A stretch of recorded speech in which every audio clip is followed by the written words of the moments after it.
So here we go.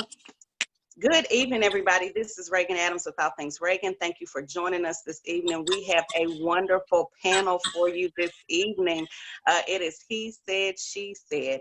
And so what we're going to do is just take a couple of minutes, and let everybody introduce themselves, what they do, and go from there. So we will go ahead and get started with Mr. Mitchell, and you guys can just kind of go from there. Oh, okay. Well, my name is DeMar Mitchell. I'm from Jacksonville, Florida. I have, just to promote right quick, I have a book out right now on Amazon.com and Barnes & Noble. It's called Women Are Crazy Because Men Are Stupid, and in reverse. So if y'all want to go and check that out, please do. It's an excellent read, if I may say so myself.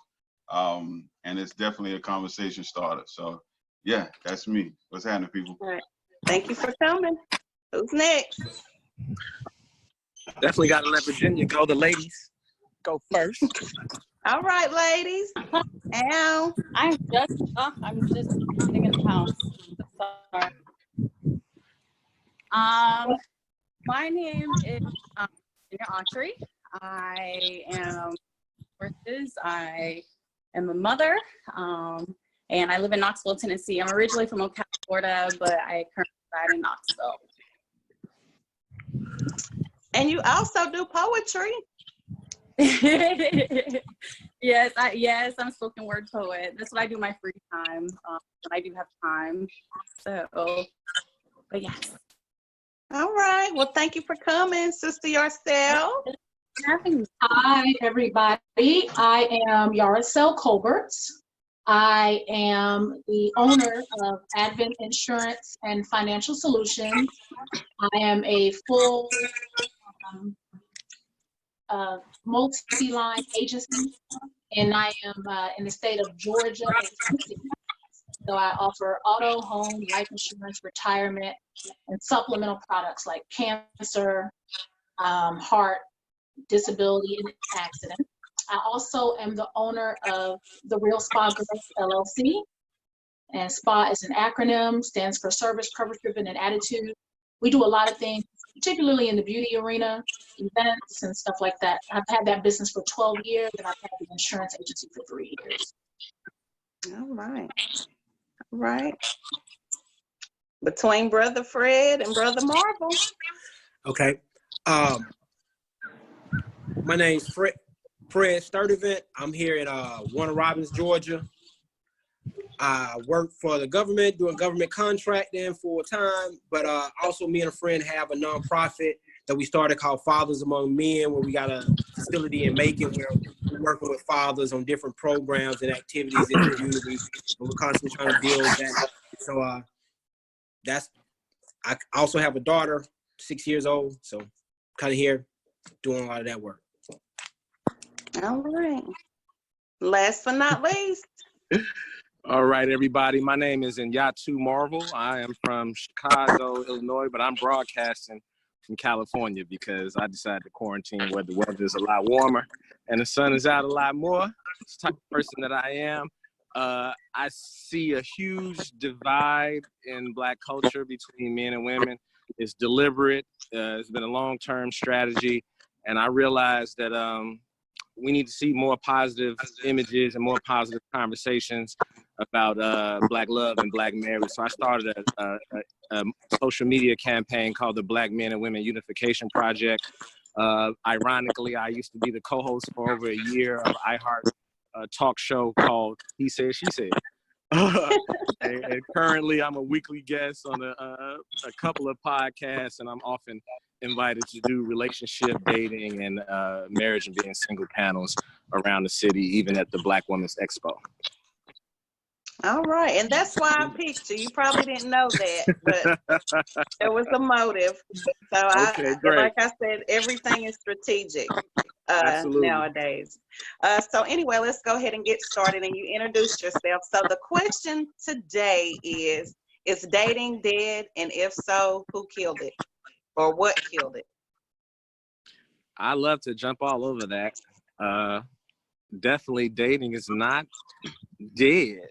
Not at all. I guess it depends on the individual. So if I could be honest, you know, certainly every woman that I meet in my dating experience is not the woman for me. In fact, only one of them can be the woman for me. But I've had a great experience that I go into it understanding that it's trial and error. I go into it understanding that it's only 1 in 7 billion people out here that's going to be for me. And so I expect it to be a process. I take full responsibility for my status in life, whether it be personally, business, or even romantically. And so I know that the universe and God and my own intentions has grown me through this process to be able to create me to be a great partner for my soulmate. Okay. All right. Anybody else want to hop in there? I agree with Inyatu. I do not believe that dating is dead. I think that people need to look at dating as an event, and that's simply what it is. And I think that dating can lead to other things, but I don't believe dating is dead. I think it's very much alive, and I think it can pose for some wonderful opportunity. But you have to look at it from the right perspective. You have to look at it for what it is and not go into it with motives. And you know, people need to be a little bit more open when it comes to dating, I think. Well said. Yeah, I definitely agree with that myself. Once again, to chime in on both of y'all points, I definitely believe that dating is definitely not dead. It's all about what you take into it. If you approach the situation open to change and honesty and, you know, everything that you're willing to put into it, that's what you're looking to get out of it, then by all means, I believe that it's very, very much alive and, you know, not dead at all. Okay. Fred, Virginia. Okay, go ahead. Well, I believe that dating is not dead. I believe it's very much alive as well. I feel like when you go in open-minded, open communication, honest with when both parties what they want, we create great results. And I feel like it gives you learn to grow, doesn't work out. You know that what want to keep trying. So that's just my opinion on it. So, All right. Brother Fred. And I have to say the same comments as dating is not dead. I think that a lot of people forget that it's about the journey. Sometimes they're so focused in getting to the destination that you don't enjoy the journey. And that's what we have to do in all things in life. We have to enjoy the journey and accept the fact that it's work. I mean, it's nothing that we're going to do in life that's going to impact our life more than the person we end up with. So, but everything else in life we'll take and put that work and effort into trying to help it and how it's going to impact our life. Sometimes with dating, we just sit and wait on what comes our way or wait on for things to kind of arise on its own when we need to put that work in there and enjoy that journey. So. Absolutely. Whitney, I see you popped in on here. Hey. Thank you so much for joining us. If you want to go ahead and introduce yourself real quick, that would be great. Okay, I'm Whitney. I've been a member of Dating Instead. I'm not really sure when it started, but I've been enjoying it so far. Okay. How are we introducing exactly? Where you Just from, yes. what you do, Oh. what you want to Yeah. Okay. Okay, Yeah. I'm sorry. So I'm from Knoxville, Tennessee. I'm a nurse. So I'm out here on the front line, so to speak, and just really interesting times right now for everybody. Yeah. A little Thank crazy you out for here. your service. Well, thank Absolutely, I you. second that. Thank Yeah. you. I Whitney. appreciate y'all saying that. All right, good people. We still have one other person. I didn't know, honey. I had a panel of 10. I get overwhelmed. I'm sorry, y'all. But anyway, all right. So we define dating. So I'm going to kind of veer from my list earlier. So the group to me is extremely active. It's a little bit almost overactive right now that I've had to turn my notifications off, even though I'm over the group. It can be a lot. And what I've noticed today, I don't know if it's because of quarantine, we've been in the house, but the women seem to be extremely angry. And They wrote, I mean, they have been writing these novels about what is wrong with men, and they're not stepping up, and they're grouping everything in together, and they're an independent woman. And I keep seeing this over and over, that the independent woman is getting a bad rap. Can you tell me why, in your opinion? Why is it maybe the single mother, the independent woman that has to take care of everything, getting a bad rap in dating and not being able to date like they want to? Well, I can tell you from a male perspective, unfortunately, due to the absence of a man in the situation, the woman is having to play good cop and bad cop, so to speak, and that she's having to take on a lot of masculine energy, right? And so in the workplace, a lot of times to thrive and move forward, women feel forced to match the men that they work with, their energy. A lot of women are frustrated. A lot of women are raising sons, and so trying to interject some masculine energy that way. And if you don't know how to turn that off, when you come into a man who's living in his masculine energy, he's gonna be attracted to feminine energy. He don't want to date a man. He doesn't want to date a man. And so a lot of women have confused being an alpha woman with being manly, and that's not synonymous at all. And so it's great to be assertive, great to be outspoken, but there are a lot of women walking around that have very pretty faces, very pretty hair, wear nice clothes, might even have on some red bottoms or whatever you have you. But that's the only thing feminine about them is how they look. Wow. So how can they be more feminine? I can't Or how can define we get someone them to else's that place? feminine. I can't define femininity Okay. for women. From a male perspective, what would you want to see more feminine? Or what do you think men would want to see that to be more feminine in a woman besides their physical? Well, you know, I experience a lot of feminine women. I attract mostly feminine energy. It's just about being soft. You know, unfortunately, the struggles of life and the everyday weight of life can make people hard. And so a lot of people have gone through bad experiences in dating and relationships, and they're bringing that baggage to the forefront, and it's confrontational. You know, a woman's true nature to me is to be more peaceful. And so all this uproar, you bring up any subject or topic, it's like you're saying the women on the group right now are just super duper mad and super duper projecting that onto everyone else. A lot of women feel like in competition, so when they talk out of their mouth, it's like they're trying to one up the man as far as a career or a house or a credit score, or you know, it's just a very competitive energy that's coming from them. And when you dealing with a man and you're trying to compete with a man, and that's what level you're going to be on. And then those same women are upset because they're attracting men with feminine energy, men who would allow them to take care of them financially or just live in their house and drive their car and drop them off to work. Men who complain about, you know, any aspect of being a man in a dating situation. Wow. They don't want to take a woman out. They want to Netflix and chill. They want to, you know, get over, I guess. All right, Yarcel, I want you to tag on to this because to me, you are the epitome of an independent woman, but you, to me, are soft, but still outspoken, but you know how to keep yourself together. So what is keeping the woman, independent woman, from attracting a man that they want? Okay, so so let me first say that I know that my perspective is it's not the norm, and it's because, you know, first let me just say, with my insurance agency, I am in a male dominated industry. I'm actually in a white male dominated industry. You know, I own this business. I have 2 employees. So at work, I'm the boss.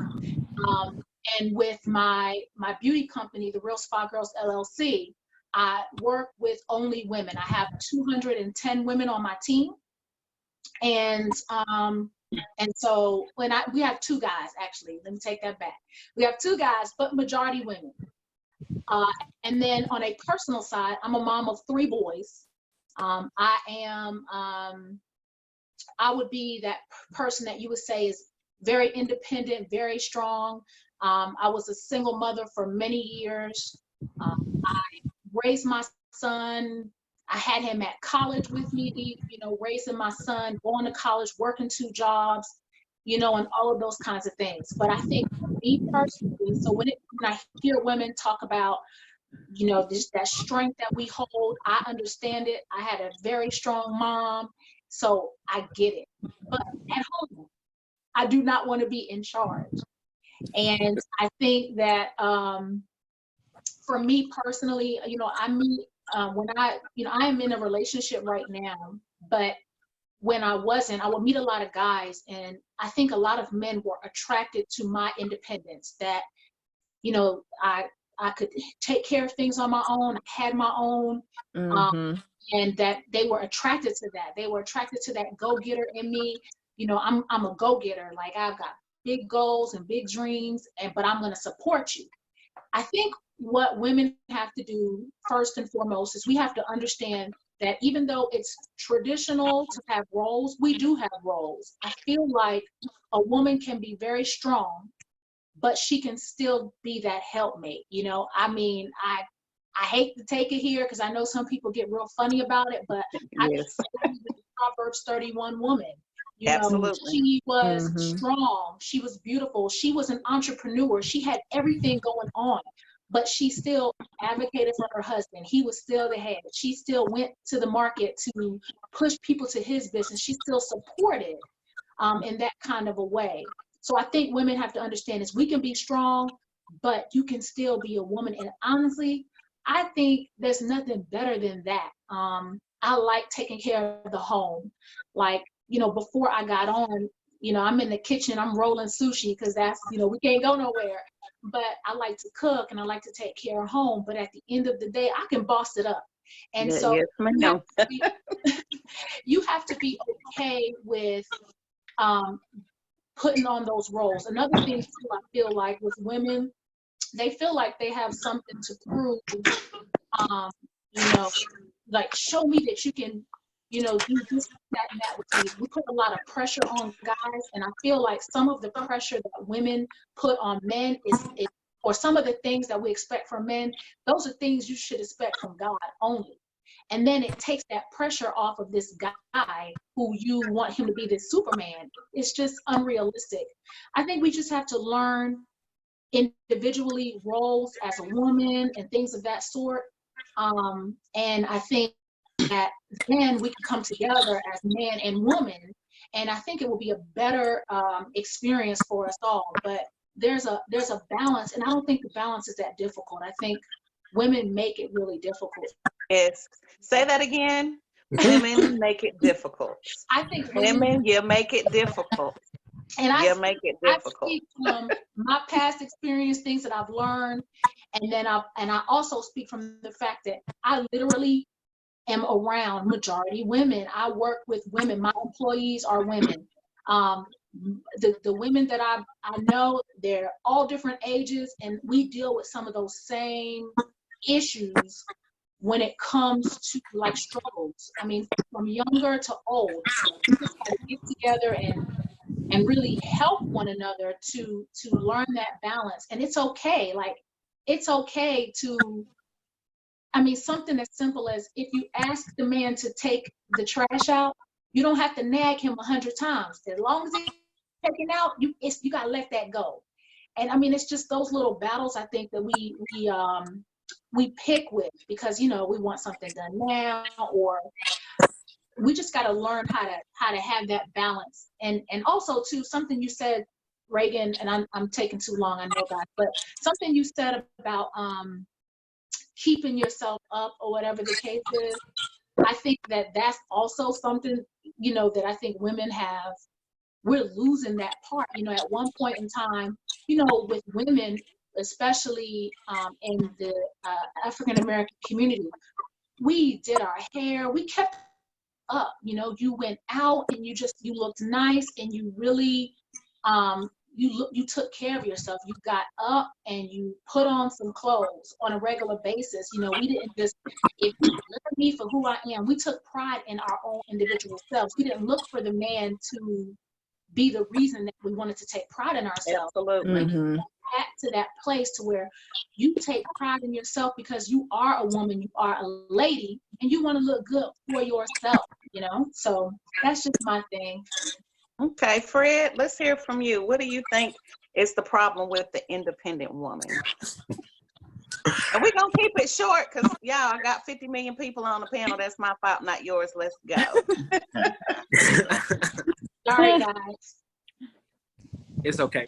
So my thing a lot of times is that I think sometimes women will miss in trying to be independent. They'll try to forecast or project their ideals and concepts onto those men. And we got to understand, like I said before, it's about the journey. So it's about learning what you like, what they don't, what they like, and how y'all communicate back and forth, and how that person receives and how you're going to deliver that information. And so if all you're talking about is you being independent, a lot of times that goes from being a benefit to something, some way that you're badgering that man. And I do expect men to come to the table and be able to handle their own, be able to be that equal to that woman. But a lot of times, my biggest question to women a lot of times is, where did you get your idea of what relationships should be? Mm. Who do you see that you want to model your relationship after? And a lot of times they can't always verbalize where they've seen a healthy, functioning relationship. And if they hadn't seen that, then it's hard for them to understand how to implement that into their daily life. Because a lot of times people point to their parents, but they didn't know the inner workings of their parents' relationships and those dynamics. And so a lot of, when you dig deeper, you find out a lot of these concepts come from people watching TV and want to emulate something that they've seen in TV or from afar or from something that they didn't have in-depth information of those inner workings. And so then they're trying to emulate that. And it's a lot more difficult to make that something that wasn't real a reality. It's possible, just not always probable. So. Okay. Anybody else? Virginia, you want to jump in here? Yeah, oh my goodness, I can't pronounce your name. Is it Yashiriel? Yaricel. Yaricel, yes. I thought with Yaricel, like I was raised by a single mother, and I myself am a mother of 2 boys. So I was in the same experience as you. Like I attract, a lot of men, or used to attract a lot of men that they look at, the woman, and I can take. Currently going to school and doing things to further myself. That I have that goal oriented. But I also think that, like you said, I want to be soft in the home. Although I have 2 boys and raising 2 boys, I also want to embody softness. I believe in my husband being head of the household, and I try my hardest to embody that Proverbs 31 woman. For me to take care of my own if needed, to be, when God does send my husband, that he's the head of the household, and honor that, respect that, because at the end of the day, I am soft. I do have a soft heart, but I know when to be stern too, especially raising 2 boys. So, and again, I was raised by so, but that's just my take. Okay. The mom? Well, just to kind of, chime in on what I want to say Miss Colbert was saying. I think a big thing about it is that if I'm looking at, if I'm meeting a so-called independent woman or whatnot, what I would say to her is try and recognize your help when it's here. If you're not even open or be a part of your own, success story. Don't build these walls around yourself to where you got to be a superhero to cross those walls just to get in there with you, and then have to still do battle with you. You know what I mean? Recognize your help when it's here. And just like Ms. Coble was saying, understand, I mean, if somebody understands the balance, it's all about balance. If I'm reaching this, if I'm coming towards you and you're not coming towards me, then I'm gonna have to lean in a little more. Now I'm off balance and you're still standing strong. If the vice versa, then it's vice versa. It's all about balance. If me and you are both coming in at the same time, we're both open to what this person's strong points are, this person's weak points are, then, you know, then we can actually build something. And if you're an independent woman, or if you claim to be I don't think any woman wants to be an independent woman. That's my take on it. I don't really feel like you really want to be that. It's That's that good. situations and circumstances Right. had it to where you were forced into that position, so you had to do what you had to do. So that goes back to my first point: is recognize your help when you're here. Now you no longer have to be independent. Like, yeah, you have help now. I'm here. I'm willing to do whatever it takes for the success of our relationship and both of our lives. Like, if somebody is going to commit to you, understand that this person is coming towards you. So don't just stand there and you know, be independent, because then you'll be left independent. Like, Right. if you want to be independent, you can be that. Then I'll carry my, you know, whatever I can do, whatever I am, I'll carry that elsewhere. So All that's right. it. Whitney, did you want to tag on to that? Yeah, I liked how he said that about recognizing your help, because as a independent woman, you know, it's when you have worked so hard to get where you're at without anybody, you do carry yourself a certain way, and it takes a village to even get where we're at, especially if we have children. So when you do meet a man, whether we like to admit it or not, we are looking for help. We are looking for somebody to just lay our head on, or not have to be so strong, or just relax. So I like the idea of having that help. And I you know, I grew up in a 2-parent household, and I believe that I'm domesticated, and I really fall into that a little too soon sometimes with guys. That may be my downfall. I become a little too domesticated too quickly. So I do have to recognize that about myself. But yes, we do need to recognize help, and I've had to learn that. Okay, good deal. So one of the other things that I picked up on today is there's a lot of trauma that we have gone through just as people. And what I've noticed, just kind of going through my own stuff, is that our trauma doesn't start with just relationships. It starts from your mother, your father, your cousins, you know, your relationships. And I've recently just started therapy. I know what it is to be a married mother, well, grow up in a 2-parent household, but then also a married mother, but then my husband being incarcerated for 4 years. Not only that, you know, my daughter's lost her father, but we're currently going through a divorce as well. So a lot of different, like, we're losing a lot of stuff. And so I said, well, we have to get into therapy, because not only do I want to heal that situation, because I am going to be married again, I want to be a bomb wife to my next husband. So we need to make sure that we're talking about that, but then also making sure that I'm healing from stuff that happened at the very beginning that I may not know or have suppressed. So when I looked at some of the posts today, I saw a lot of trauma. And I want to know, what are your take, or what is your take on therapy, us getting therapy? Because I know it's kind of a stigma in the Black community. But one thing that I definitely want to do within dating instead is to be intentional on having therapists on hand. We can keep having this conversation back and forth, but that's all it's going to be, a conversation back and forth. We need an understanding and tools to be able to, you know, figure out, why am I feeling this way? Why is this happening? A lot of people want to say, well, let's have, we need to get together and have it. What is it called? Speed dating. Why am I going to hook you up with somebody and you're crazy? Like, right. we need to, no, why we shouldn't have speed dating anything. We need a healing right? We get group therapy. Absolutely. So I am currently working on that. Like I said, everything in this group is a strategy. You may not see it on the onset, but I really believe in therapy right now.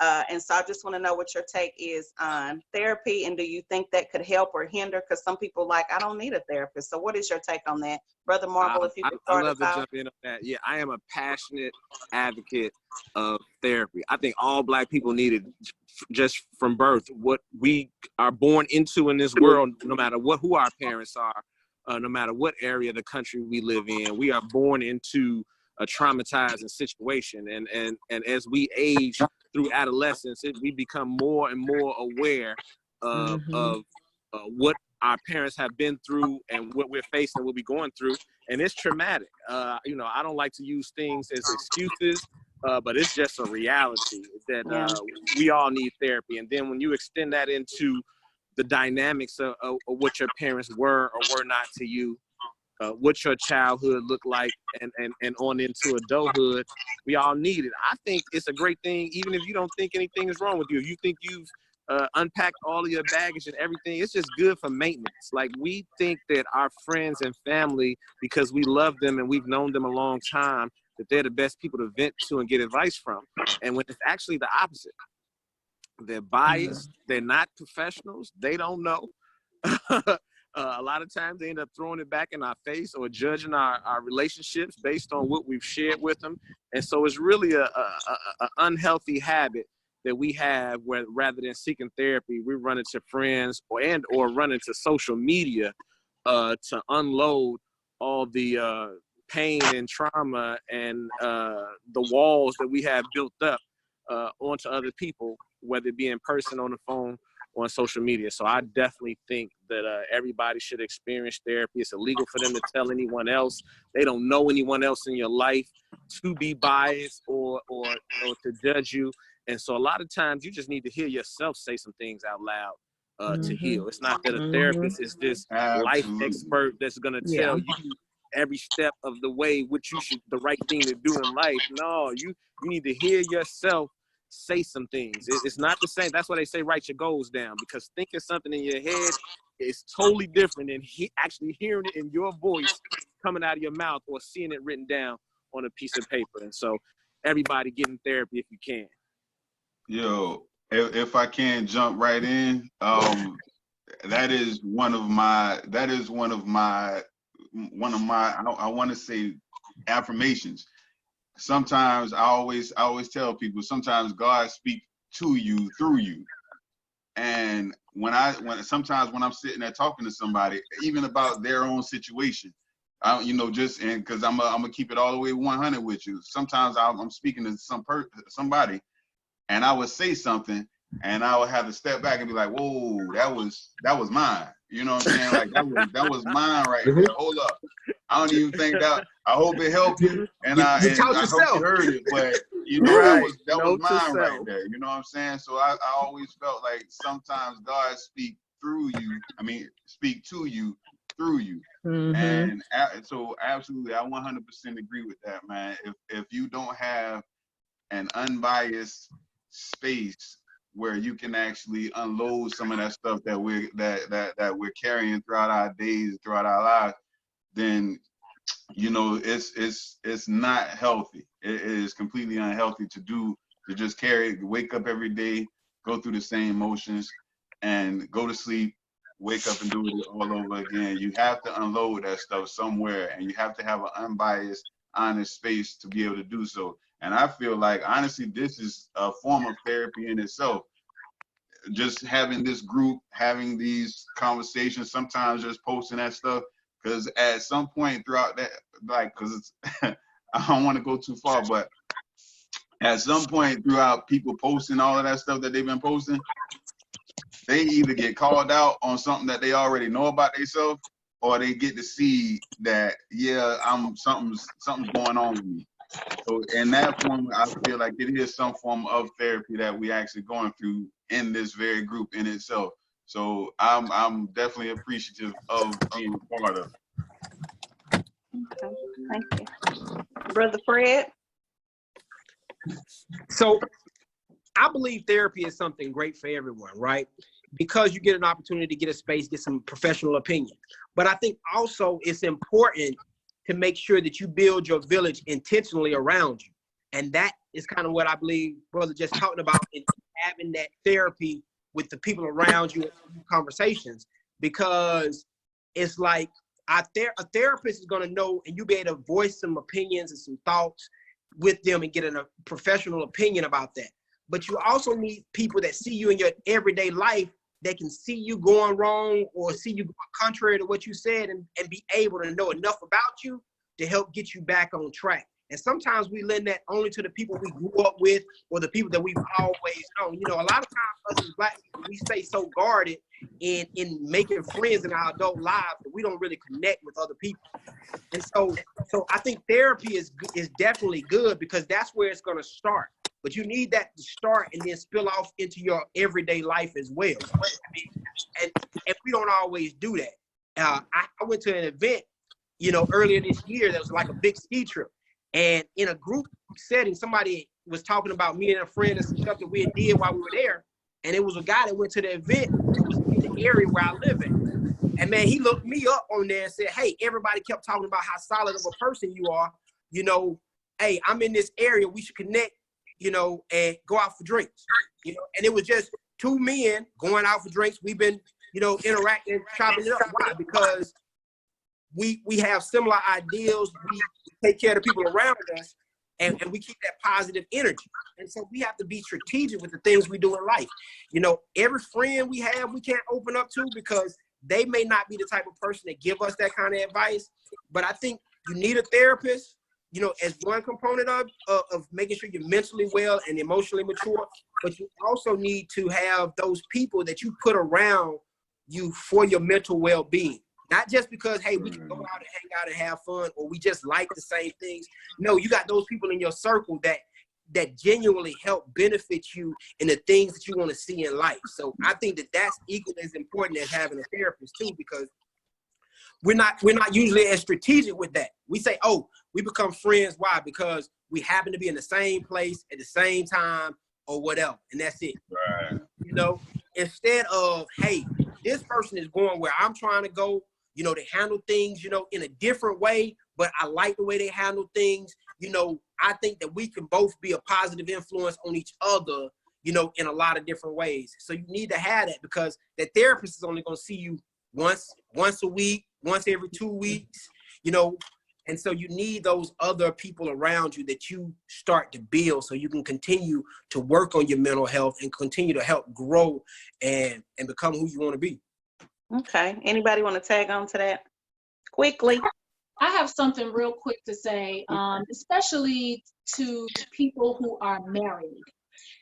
I definitely believe that one positive thing about having a therapist is being able to talk about maybe some personal issues. I think where a lot of people go wrong when it comes to seeking advice from others, or, you know, sometimes you just want to talk about something that you have going on, especially as it pertains to your spouse. That unbiased viewpoint, that unbiased viewpoint from the therapist is really, really important. I think that when it comes to your friends, even your best girlfriend, you know, they might mean well, but they don't love that person like you love them. Right. And so, you know, so they may have an opinion about that particular situation, and then they might look at that person totally different. Whereas your therapist can help you to sort through how you're feeling about a particular situation. I think it's really important to keep some things in your relationship very private. And I think sometimes a therapist is really the only person you need to be sharing that with, and no one else. So that's just a little bit of advice. All right. Hey, Sean, can you hear me? Man, I can hear you now. Yeah, what's going on? Okay, welcome. We're just going to be doing some questions. So after I finish this one, you can definitely feel free to jump in. Virginia, Whitney, did you guys want to tag on into this, or are you good? I'm good. I think they covered it. That was good. Okay. All right.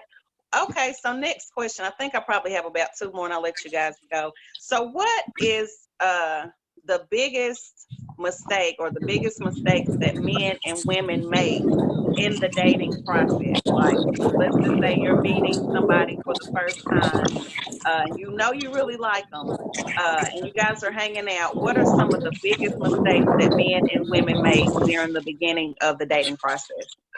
I I'll love go to first. jump all over that. Oh. Go ahead. Ladies first. Excuse me. I will. I would like to touch on this because this has probably been one of my biggest. I feel like intentions. Intentions. What are your intentions? A lot of times I will I'm dating a guy. Everything's going great. It feels like we're moving in a good direction, and then next thing I know, I'm left feeling some sort of way. I have, and I'm going to share this just because I was able to remove myself from this situation, but I have literally been like dating and under the impression that I was, when I say with a guy, I mean exclusive, and he had a whole like girlfriend. So my thing is if I believe they had an open relationship type of deal, but my thing is let me know that up front and let me decide if I want to continue to be with you. We're grown, you know, and we're doing things, we're together every day. And I guess I've had friends too, who have really gotten caught up in the same situation. This is just one example. But you're with a guy, he's doing things that make you feel like you're together or like he really wants to be with you when really his intentions are not to have a long-term relationship. So intentions, I think that's important up front because I do have children and I don't want to waste my time with someone who doesn't have the intention of going farther. Like let me know if this is just, you know, a little summer fling or whatever it is you're trying to have, but let me decide whether I want to do that or not. So that's kind of where I'm at with it. Intentions are important. Brother Marvel?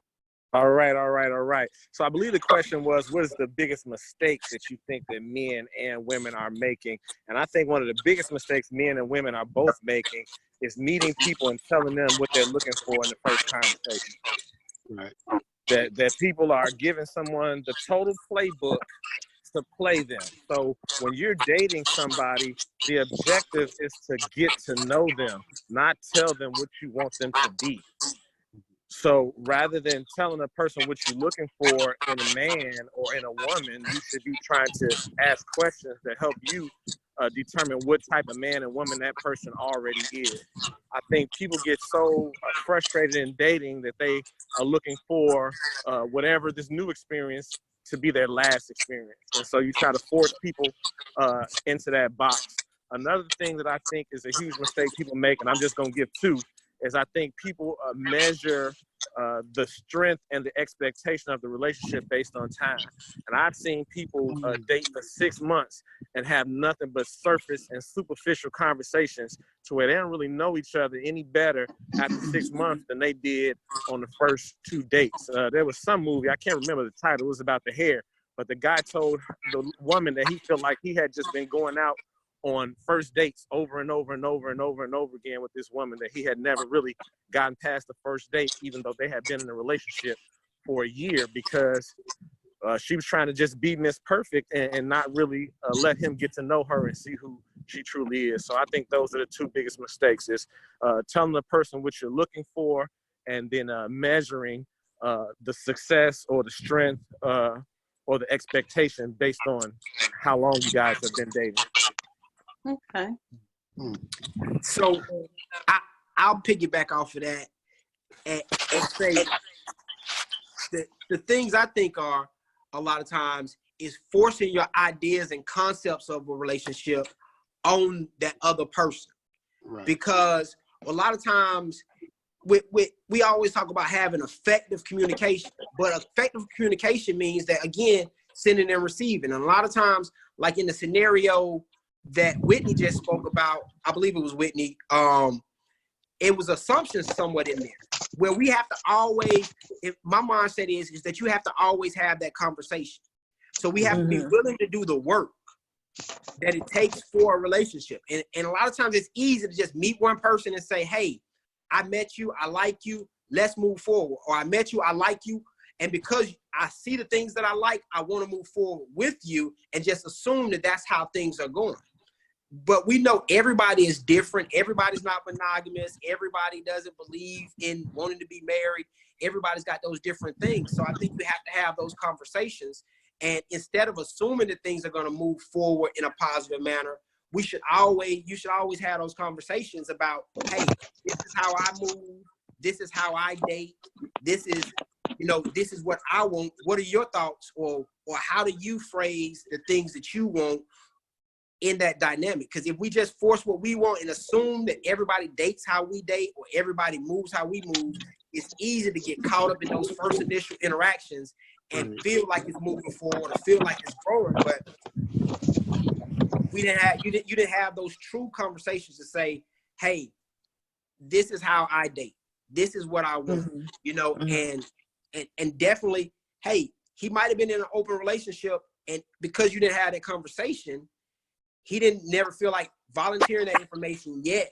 But if you had to say, hey, I only date men one at a time, or I only want to deal with a man who hasn't been in a dynamic for a certain period of time or isn't sexually involved with anybody else at the time, you have those kind of hard and difficult conversations, but a lot of it'll help prevent some of that heartache, headache, and problems later on. Yeah. Not to be too long-winded. And if I could just chime in real quick, I just have a couple points. And I absolutely agree with everything that has been said so far. And I always say that preventative maintenance is much easier to do than emergency repairs. So preventative maintenance first before you have to do emergency repairs. And when you have to emergency repair something, you're willing to put any kind of spit, tape, duct tape, whatever to fix what you already got. When if you would have prepped this, or if you would have worked on it prior to getting to this emergency situation, then that would have led you to either, you know what, I need to replace this right now and get out of this situation, or I have something that I'm working with. You know what I'm saying? So just like what the brothers was just saying, having those conversations, finding out this information, getting to know all the pieces and parts to what you're working with, then it would kind of alleviate those emergency repair situations. So if you definitely do your due diligence and be upfront and honest about what you want, what you don't, and allow somebody to actually chime in, or either, because people lie. People lie, and people try and be exactly what you say or what you're asking for, but eventually those things start to kind of unravel because lies don't stand the test of time. So if you can put that information out in front of you, they can see already that this is what this person is expecting. So yeah, I need to go ahead and get up out of here, or it starts to kind of be uncomfortable for them. So at that point, you need to recognize what the situation is and be out if you need to, or work on it how you see fit. Anybody else? Okay, Sean. So did somebody say something? Oh, I was gonna chime in. Sorry. Go ahead. I'm sorry. I feel like the biggest mistake, I guess, in dating now, and just my experience, is like not communicating what you want, like communication and being honest with your intentions, and having an end goal, or like dating with purpose. Like, I guess that's what I say. I want to not just date to have fun. I guess that's their thing, but we don't have those open questions, open conversations in the beginning. And then also for me, follow through, like not just ghosting a person, or at least talking about, hey, you're not want. Just following through, making plans, and actually making dates. Because my experience is that because there's so much technology and so much social media, no one wants to, and then obviously because of the virus right now, but even before the virus, they meet in person or talk in person because we have all of these roadblocks, like technology that no one wants to be genuine anymore. And spend those times and have those moments together. So I feel like that's important and personable, especially when starting out, when you're first starting out, because that's how you get to know and learn someone, if you can do activities and have things planned together. So but that's I just want to my share take one on it. sentence with you ladies. Just one sentence with you ladies. When those men aren't being upfront and honest about their intentions, it ain't a mistake. It's on purpose. They're trying to fool you. So it's definitely not them I trying learned to that. create a Right. real relationship with you and they just made a oops and didn't make their intentions clear. They're deliberately trying to fool you and dupe you, and which is why you have to be so careful about what information you give them up front, because a lot of people use that against you. That's Right. good. Thank you. Absolutely. Hence why we're frustrated and Absolutely. Thank you. Marvelous. So, Sean, I wanted you to start this one off. One thing I'm 40, I'm about to be 41. And one thing I love is old school romance. I don't Right. think we embrace that enough. Mhm. Like the dancing, the closeness, like actual thought of getting dates together. So, Sean, if you could tell me, and I know you're married, so you can speak from a married perspective, and you are like a throwback to me. So, again, you were intentional for the post. But can you explain to me what's the difference between old school and new school dating, or is that even a thing? Or am I just making that up in my mind? Well, I think a lot of times people, when it comes to old school dating, a lot of times people, you like appreciate the woman more. You know, you're very into the actual romantic aspect. If you remember the old school music, it sound real soulful and it sounds real like if you listen to them old school, Marvin Gaye, like they actually when they talking to you, you can actually feel what they're saying. So it's a different type of feel. Um, I think when I was dating, I've been married for 22 years, but I think when I was dating, I was more into the physical than I was into the emotional. But I had to ask God to teach me how to love myself so I can properly love somebody. So I'm listening to all these comments, and I think these brothers are very, very intelligent. The women are making some good points. But God has to play the number one factor in this relationships because God teaches you how to love yourself. And you cannot properly love anybody without yourself. And I think that's the difference between old school is that a lot of times younger people, not all younger people, but some of them lead with a lot of insecurities. A lot of insecurities that make them take women for granted or vice versa. Okay. All right. Anybody want to tag into that old school versus new school dating? I definitely would like to jump in. What people have to understand is that the dynamics have changed. That back when the romance was old school, if a man courted a woman properly and he approached her family, talked to the father, he got what he was looking for, a wife. That the family would not support that young lady allowing more than one man to court her or date her.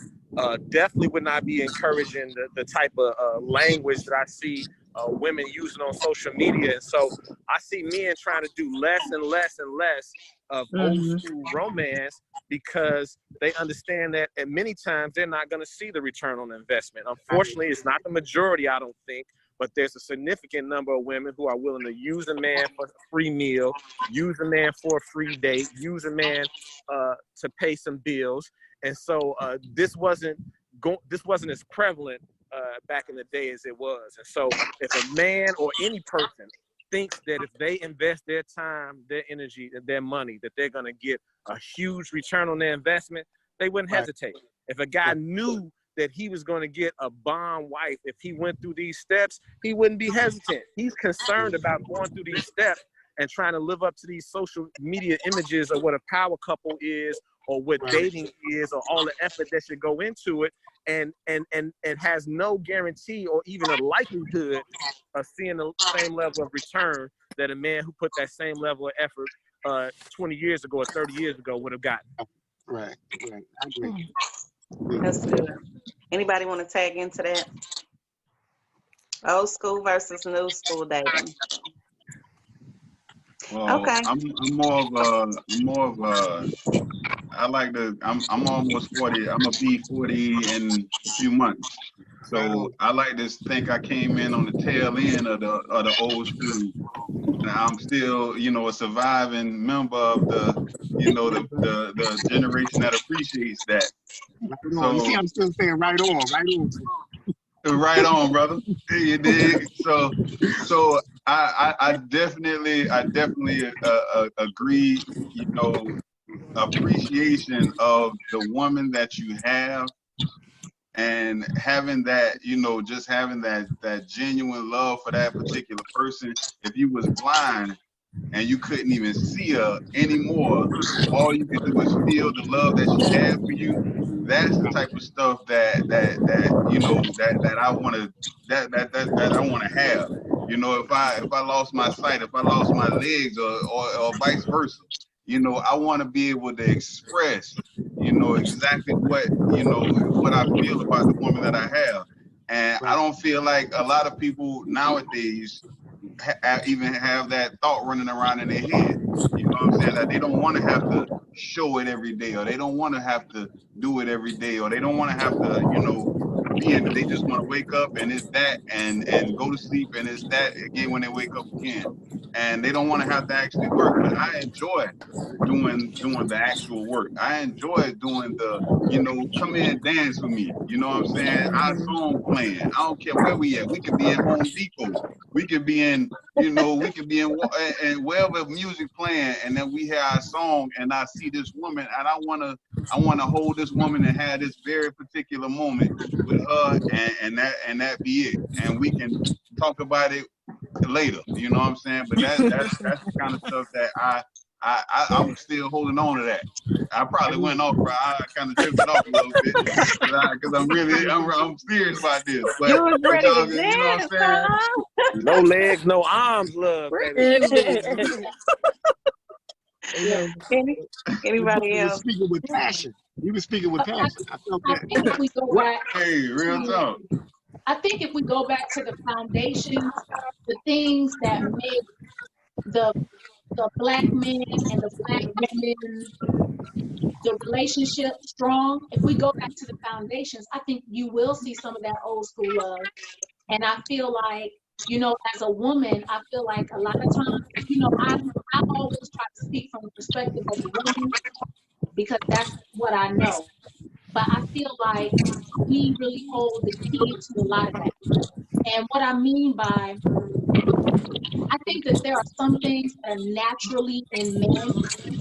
And I think that women, they feel frustrated when they don't see those things. But I think there's some things you have to bring out of the man. So if you're building him up in a way that he shows you that he's a king and that he can lead and he's that kind of a man, you'll see him behave in that kind of a way. And I feel like a lot of times, unfortunately, with women, they want a lot from the man without bringing it to the table. I'm not saying that you lay out all your cards, do everything for a guy or whatever the case is, but I think that there are certain things that you can totally pull out of a man that will turn around and give you that old school, kind of loving, that we feel is missing or doesn't exist. I think that it does exist. I think you see it in couples to where they are. I mean, this is like a whole nother, panel. You can do a panel just on that. Just things that we can Right. do for Indeed. each other. There are certain ways that you can say something to a man that'll bring out a whole Listen, different I person. don't want to interrupt you, but I'm going to interrupt you because I had this conversation yesterday. Women hold the power to everything. Yeah. And it should That's not true. be as hard as it is for a woman to get a man. I don't care what, listen, I don't care. We hold the power, and I'm not just talking about sex. We hold the key. If we want the man to step, we do the work and we do it. So yeah, you're right when you say what you say. We can bring that out of them. Whatever it is that we want, we have the key to be able to do it. But we just need to get back, like you said, get back to the basics.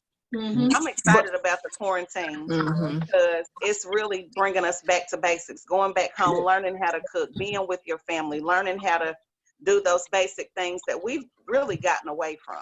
I'm going to be honest. I didn't mean to go off in my tangent, and I didn't mean to interrupt, but I did. Sorry, you continue. That's okay. But it's, Great you contribution. knew Great what I was contribution. saying. Absolutely. Yeah. Anybody else want to tag in? Brother Fred? Yeah, I think in what you just said about women having the power, I think that's always been the case. But the thing is, women have power in being a woman, right? Some women are fighting to do everything that a man did, or men did this, so the man did that, so I can do it because And if who he did it, wants I can do that? it. You know what I'm saying? That? Boom. But you know, but listen, but some women are trying to prove that they can do whatever that man did. I mean, from number of partners to sex to all kinds of other things where a lot of times, sometimes because men are a lot of times louder or over the top with some of the things we do, and women in the past were low key. They might have been low key and mild how they did it, but they controlled a lot more. And sometimes it can be overlooked and not looked at as powerful like it was. But women have always been able to move the world. They don't have to say much. They don't have to, you know, show everybody that they're doing it. They do it. But that's how real people move in anything in life. It's better to be seen and not heard sometimes. My mama told me that. My mama, you don't have to do all this loose rapping. Just look pretty, smell good, and that's saying a lot right there. But so I just came to, like, I just started writing another book, and one thing that I brought up in this book, just to give you a quick point about it. Sorry, Fred. It's all right. I'm sorry. I'm sorry. Did I cut somebody off? No, I cut you off. Go ahead. Fred. Go ahead. Go ahead.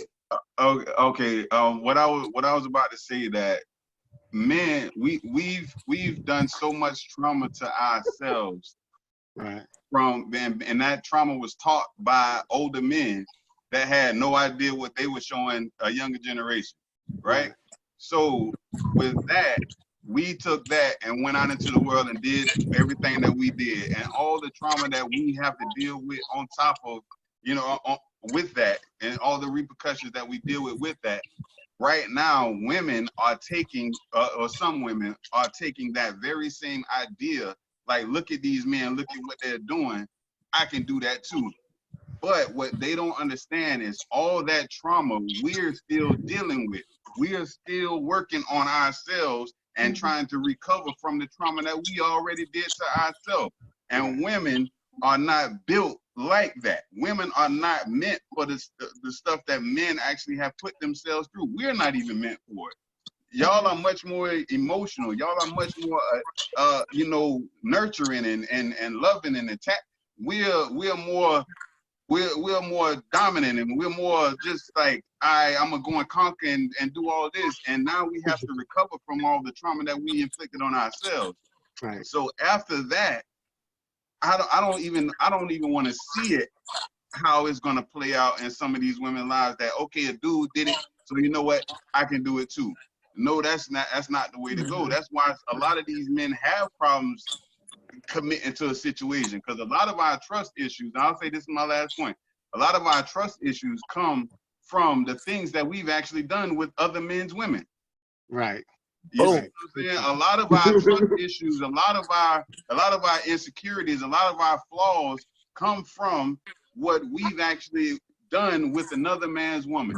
And so now it takes time to actually peel all of that back. It takes time to actually, get over all of that and be able to trust again. So now you're throwing yourself into that realm of, all right, I think I can fight the same fight that they've been fighting all these years.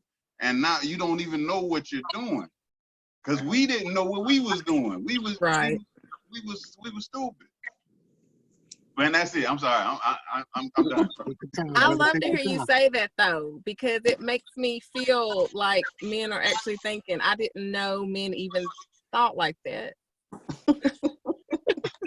And that's why we're really, having the conversation. But we don't get That's that. why. We don't see that. We don't see that.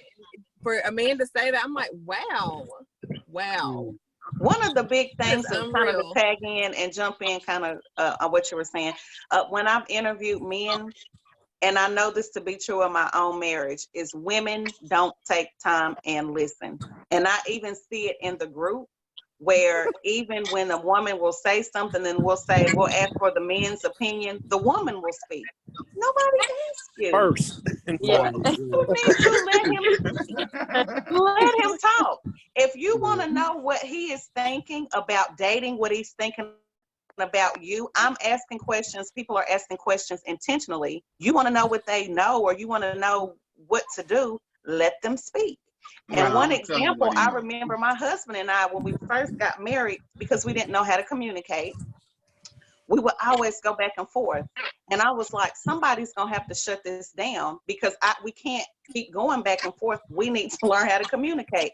So I said, I'm going to shut my mouth and I'm going to let him talk. Was it hard? Absolutely, because I like to run my mouth. But was anything getting done? Absolutely not. But when I closed my mouth, and I know women hate this, but we're going to have to learn to shut up sometimes. I'm so serious. Be quiet. There's power in silence anyway. I closed my mouth. I let him say what he needed to say. I about bit my tongue off, but I'm telling you, I let him talk. And we got, from that point on, he was able to say what he needed to say. I was able to cool out, get my thoughts together, and say what I needed to say, and we could have a conversation. At that point, we learned how to communicate effectively. So you have to let them talk. Because a lot of the times, not a lot of times, but my experience, when you start talking to a man and you shut him down, you're going to shut him down for real, for real. And then when you want him to talk, he ain't going to say nothing, because you shut him down all the time. So we have to learn to be quiet. Don't know how I got there, but I just felt the spirit move. Important share. That was an important share.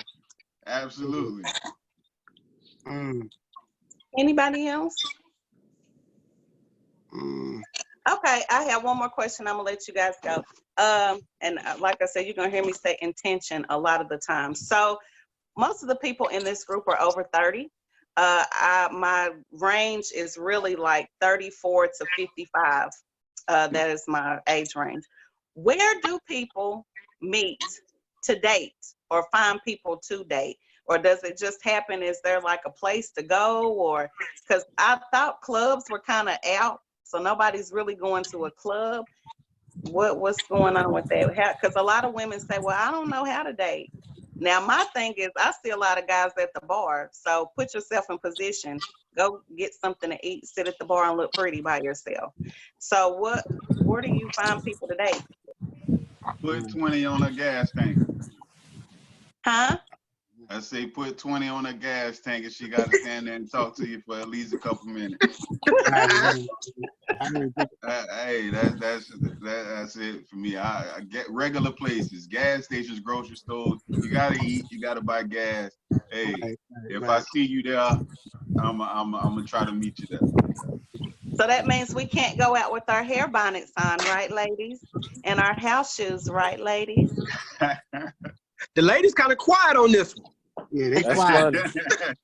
They like we don't know where these dudes at.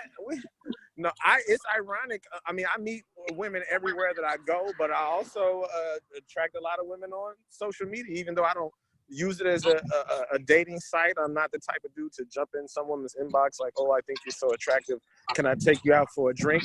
But a lot of times conversations based on posts and comments extend, and organically it grows into more and more conversations. And then that's what it develops into a lot for me since Facebook has been incepted. I remember I used to be so scared of it, but now, if I could be quite honest, it happens regularly. Right. I have a question. Excuse me, Brother Marvel. Woo. I'm just being honest. Sean? Yeah, I got a question for the men.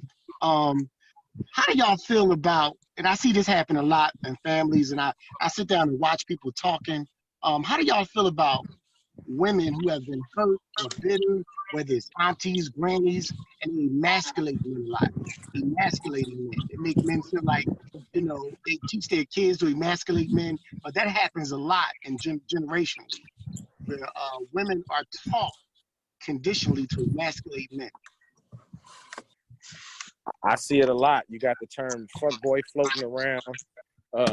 Women have taken on the energy of white supremacy, calling men boys, Right. a lot.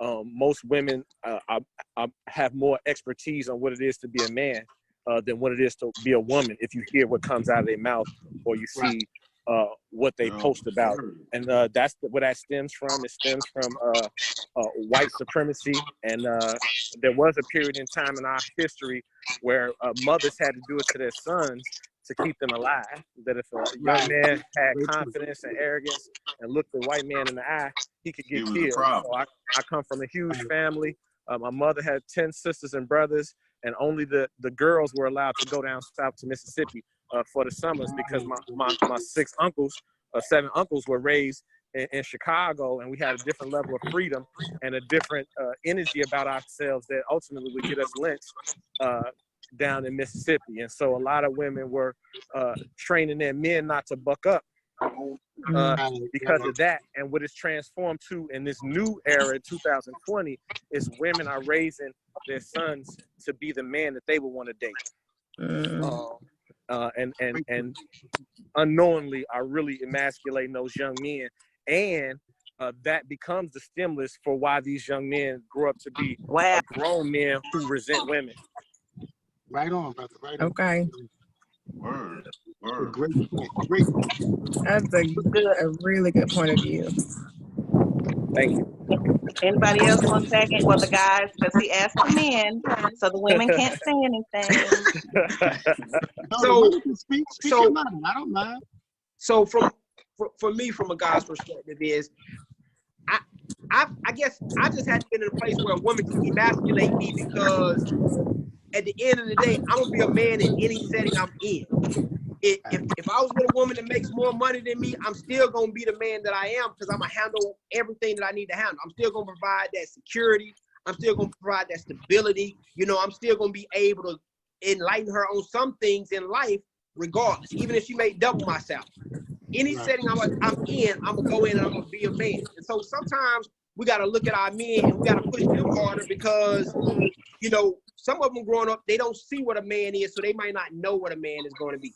But to Brother Marvel's point, I talked to a female friend, and she talked to me about all these things she was doing with her son and everything she was making him do, and all of these things. And then you know what I asked her? I said, have you ever dated a man like that? And she was like, no. I said, every time that you dated a man, most of the time, you chose the dude that was more of a dominant personality, more of the alpha male, the stronger personality.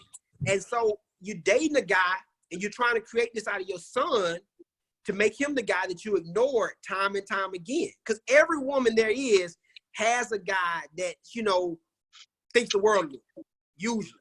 That's usually, they keep him as a friend. They just don't view him like that. All these different things. So I asked her, I said, how many times have you chosen that man first? And she couldn't say where she had. And so I said, you creating your son to be the very man that you overlooked most of your life. Right. That's good. Yeah, absolutely. It's so many points to that, man. It's the emasculation of the black man has been age old. Just like brother Marvel was saying, it dates way back. But as of right now, just to speak on that for just a touch, it's just and I think the other brother, I'm sorry, I missed his name all over again, but just it's more so that you haven't even seen what a man is supposed to be. You haven't even, you don't know exactly what a man is supposed to be. And 9 times out of 10, you're probably trying to raise this man yourself. to be something that you think what you know, you just adding ingredients. You think, all right, it's supposed to be a little bit of this, supposed to be a little bit of that, and we supposed to balance all of this out. But you really don't really even understand what a man is supposed to be. Then when it comes to men that you're dealing with in your life, you don't even know how to speak to that man. You don't even know how to respect that man in his position, and be able to honor that man when he does come to you. Like, you ain't supposed to just accept anything. But if it's something, be able to what exactly is good for you and what's not, and for people to understand a man in his position. So the emasculation is something that's been going on for ages, and I don't know exactly how it will change, but it's definitely a mindset thing. It is a mindset. I got a question for the ladies, Rig, and then I'm gonna let it go. The question for the ladies is, do you think all men cheat? Do you think all men are capable of cheating on you, that you in a serious relationship with? I It's a didn't lot hear of To hear the that. feedback. last part. One more It's a time. lot of feedback. I said, do you think that all men cheat? Or do you think that men who you are in a serious relationship with can Hold cheat on on, you? Sean. Okay, go ahead. You need to turn your volume. That was it. Somebody muted. Go ahead. Okay. Do you think, to the ladies, do you think that all men cheat? Do you think that all men cheat? And do you think that men that you're in a serious relationship with, do you think they're capable of cheating on you? Ooh. Do I think that all men cheat? No, I don't. I think anybody is capable at any given time, especially in a relationship as time goes on. Maybe you're unhappy, needs aren't getting met, and then it just depends on what you consider cheating. Some people consider it just, I don't know, conversations, where others, it's going all the way. So I don't think all men cheat. No, I don't. But I do think they're capable. Yes. Well, everybody is. Yeah, everybody's capable. Yeah. I And really it's do just think it depends on communication me. too. Yeah. Communication. Mhm. I was gonna share a personal experience, but I won't. But communication is very key, especially because I've been married for 13 years, and I know when you don't communicate your needs and wants, things will happen. And like, I remember my husband was telling me, because I had gained a bunch of weight. I think I was low-key depressed, didn't know it. And I wasn't having sex. I was like, look, I'm not nothing. And he was like, hey man, if you don't pull yourself together, guess what's gonna happen? So I believe, with everything is communication. You consistently have to tell your partner what you need, what you want, because if you don't, it could, potentially happen for men or women. So I agree, Whitney. Yeah. I agree with Okay. Whitney. I feel like Anybody else? I agree too. I feel one is capable of, I think, all men. I feel like it's a mindset. So I feel like, if you want to be faithful, you're going to be faithful. If you don't, you're not. So, like I said, it's about communicating your needs in that relationship. Because again, anybody don't know what that person wants. Your phone is going in and out, honey bun. Oh, you said my phone's going in and out. Mm-hmm. Can you hear me now? I can, but it's still like. Oh, I was saying that I agree with what Whitney had said about anybody's capable of cheating. Yeah, anybody's capable of cheating, but I feel like the mindset, you have to know. If you're gonna cheat, if somebody's gonna cheat, they're gonna cheat. If they're gonna be faithful, they're gonna be faithful. But it's about that communication, like you said. and making sure you vocalize what your needs are in the relationship. I feel like that's extremely important. So, Okay. All right. Well, I had another question, honey, but we've been on here almost 2 hours. So, and I've got to edit this down. So I'm going to let everybody go, but I just wanted to thank you guys for your time. I know you could have been doing a bunch of other things, but I appreciate you. And this will air tomorrow at 8:00 p.m., I hope. 'Cause, baby, I had a hard time uploading it last time, but it will be in the group. And I think I'll probably put this on my personal page. I tend not to, but I think I'll do it for my the personal page. But I just want to thank you guys again.